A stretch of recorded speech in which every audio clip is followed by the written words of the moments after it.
Good morning everyone. कैसे हैं सभी? आई होप सभी बहुत अच्छे होंगे।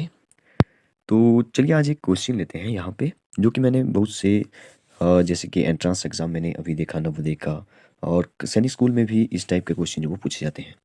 तो फिर चाहे वो 9th क्लास के लिए है, फिर चाहे वो 6th क्लास के लिए है, ये क्वेश्चन जो वो वेरी वेरी इंपॉर्टेंट है। आप सभी को पता है कि एचसीएफ और एलसीएम जो वो दोनों ही एक ऐसे टॉपिक हैं जो कि जिनसे जो वो बहुत सारे क्वेश्चन जो वो मतलब कि 2-3 क्वेश्चन तो हर किसी एग्ज़ाम में जो वो बनने की जो वो प्रोबेबिलिटी होती है। तो वैसे उसी टाइप का एक क्वेश्चन है। अगर आप 10th क्लास में भी देखेंगे तो भी बोर्ड के एग्ज़ाम में जो वो ये फर्स्ट ही चैप्टर में मिल जाता है कि एलसीएम एचसीएफ क्या होता है, ठीक है? कैसे निकालते हैं एचसीएफ?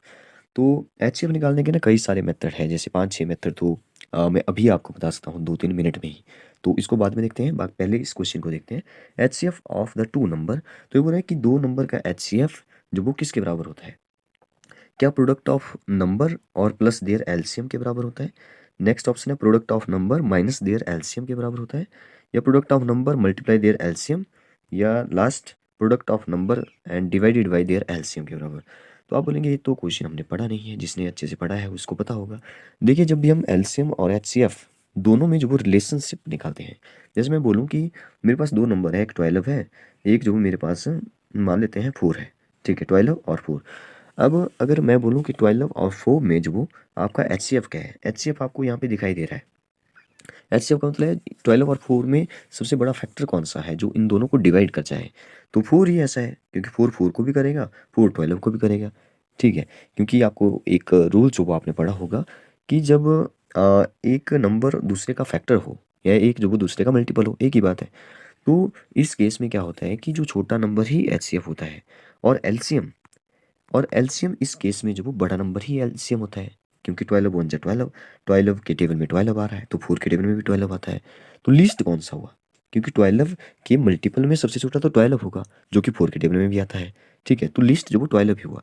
तो यहाँ से हमने दो बातें और सीख ली इस क्वेश्चन से, कि जब भी आपको दो नंबर का एचसीएफ या एलसीएम निकालना हो, और दोनों नंबर ऐसे हो जो कि एक दूसरे का फैक्टर हो या एक दूसरे का जो वो मल्टीपल हो, ठीक है? 4 जो वो 12 का फैक्टर है और 12 जो 4 का मल्टीपल है, तो इस केस में छोटा नंबर एचसीएफ होगा और बड़ा नंबर जो वो एलसीएम होगा, ठीक है?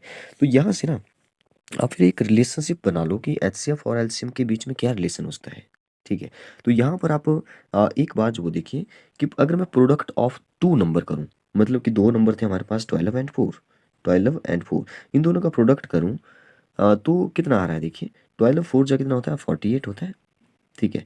अब आप देखिए यहाँ पे कि एचसीएफ और एलसीएम भी तो 12 और 4 ही है, ठीक है?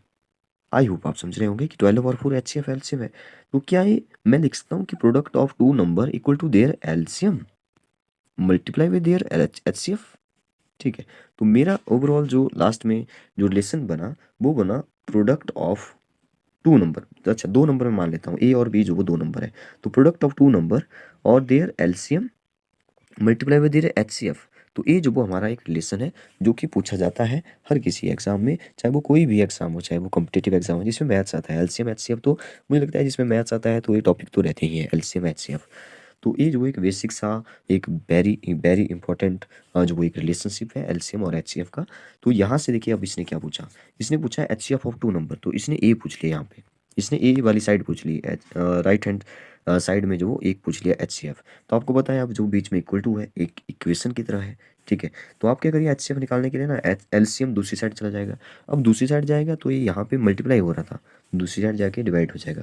तो एलसीएम मतलब कि प्रोडक्ट ऑफ 2 नंबर और डिवाइडेड बाई देयर एलसीएम जो वो एचसीएफ के बराबर होता है। तो ये मिलता है हमें लास्ट ऑप्शन में, देखिए प्रोडक्ट ऑफ 2 नंबर मतलब कि ए मल्टीप्लाई बाई बी और डिवाइडेड बाई एलसीएम, ठीक है? तो ये बन गया हमारा एचसीएफ का निकालने का फार्मूला। अब जरूरी नहीं है कि ये एचसीएफ ही पूछेगा, ये जो वो ऐसे पूछ सकता है कि प्रोडक्ट ऑफ 2 नंबर जो वो किसके बराबर होता है, तो देयर एलसीएम और देयर एचसीएफ के बराबर जो वो होता है। या मान लो इसने एलसीएम पूछ लिया, तो जो वो एचसीएफ को डिवाइड कर दीजिए प्रोडक्ट ऑफ 2 नंबर से, ठीक है? तो कुछ इस तरह से आपको ये पता होगा, पता होना चाहिए, है ना? अब देखते हैं कि 5 अलग-अलग मेथड कौन से हैं। देखिए, अगर मैं 3 और 4 के देखूँ, अच्छा जब कोई प्राइम नंबर हो या को प्राइम नंबर हो दोनों ही, तो उनका प्रोडक्ट ही एलसीएम होता है, ये तो आपको पता ही है, ठीक है? और जब प्राइम नंबर या प्राइम नंबर और को प्राइम नंबर हो, तो उनका एचसीएफ मतलब कि कॉमन कुछ भी नहीं होता है, तो 1 ही फिर एचसीएफ होता है, ये बात आपको पता है। तो उन इन एक स्पेशल क्वेश्चन को छोड़ करके कुछ और देखते हैं, जैसे 4 और 6।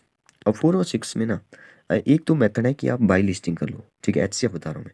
बाई लिस्टिंग आप लिस्ट बना लो एचसीएफ की, फिर कॉमन लिख लो, फिर जो सबसे बड़ा है ना वो लिख लो। एक तो बाई लिस्टिंग हो गया। एक जैसे 4 और 6 में जो एचसीएफ क्या है, पहले तो ये देखिए एचसीएफ क्या है।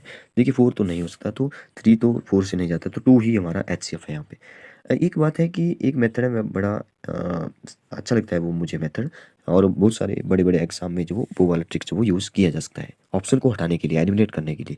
आप क्या करिए, इन दोनों का डिफरेंस कर लीजिए, 6 - 4। तो मेथड ये है कि डिफरेंस निकालने पर जो ये बोलता है कि या तो वो ही एचसीएफ होगा, जैसे 2 आ रहा है डिफरेंस, तो या तो 2 एचसीएफ होगा या तो 2 के फैक्टर में से कोई एक होगा। तो यहाँ पे अगर 2 है तो आप देखिए कि 2 से दोनों नंबर जाते हैं तो 2 ही है, तो जाते हैं तो 2 ही एचसीएफ है, ठीक है। तो एक तो ए मेथड था। एक ए भी मेथड है कि आप जो वो बाई डिवीजन कर लो, लेकिन वो ऐसे आप एलसीएम भी निकालते थे, लेकिन आप जो वो जैसे 2 से दोनों जाते हैं तो 2 2 जा 2 3 जा। अब आपने आगे नहीं करना है। क्यों नहीं करना है? क्योंकि कॉमन ही लेना था, जो दोनों में कॉमन है, बस आगे तो दोनों में कॉमन कुछ भी नहीं है, 1 ही है, ठीक है। तो 1 लेने की जरूरत है नहीं, तो 2 ही हमारा एचसीएफ है। तो ये भी एक मेथड है हमारा। एक मेथड है जैसे 4 और 6 में जो वो बड़ा जो वो 6 है, तो आप 6 को ना 4 से डिवाइड कर दो, ठीक है। ये जो वो आपको 10th क्लास में भी मिलेगा, डिवीजन, इसका नाम है यूक्लिड डिवीजन, ठीक है। कुछ इस तरह से स्टेप बाय स्टेप जो वो करना होता है। तो 4 1 जा 4, कितना बचा 2 बचा।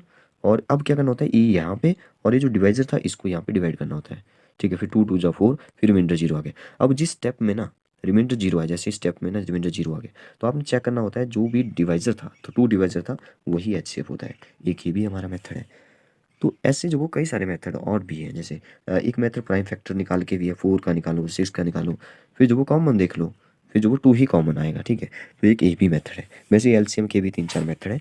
तो कुछ इस तरह से आपको एलसीएम और एचसीएफ जो पढ़ के जाना है, आपका कोई भी मैथ से रिलेटेड जो वो एग्ज़ाम है, या मैथ्स किसी भी एंट्रेंस एग्जाम में आता है। ओके, तो इस क्वेश्चन का आंसर तो हो जाएगा 4। जल्दी ही कम्युनिटी में जो ये क्वेश्चन आपको देखने को मिलेगा। Thank you and have a nice day.